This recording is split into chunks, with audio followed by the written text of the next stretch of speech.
فرمودن برادر عزیزم آقای محمود گلپایگانی که من یکی دو بیت بخونم. البته اساتید خوندند و فیض دادن، ما هم بهره مند شدیم. چشم، ما هم در خدمت شما هستیم. من فقط این رو میخوام بگم که آقای گلپایگانی، استاد گلپایگانی یکی از ارادتمندان مولا علی بودن و در این رابطه هم شعری رو خوندن که من اگر اجازه بدین یکی دو بیت و بعد چند بیت از شعری که ایشون در مولای متقیان علی علیه السلام خوندن بخونم و شما هم زمزمه کنید. صلواتی عنایت. همراه خود نسیم صبا میبرد مرا، یارب یارب چو بوی گل به کجا میبرد مرا. بابا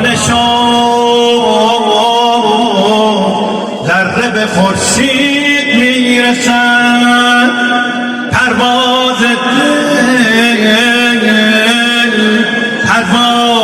دل به سوی خدا میبرد. گفتم که بوی عشق کرا میبرد، کرا از دانه گفته که مرا میبرد مرا. همه درها اگر بسته در قصر خدا بازه، بگو یا علی مولا، علی مولا سبب سازه، علی مولا، علی مولا، علی مولا، علی مولا، علی مولا، علی مولا.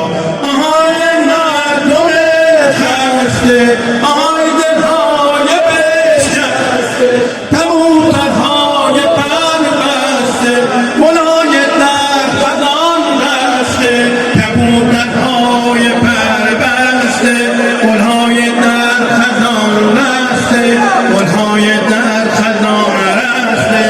علی مولا، علی مولا.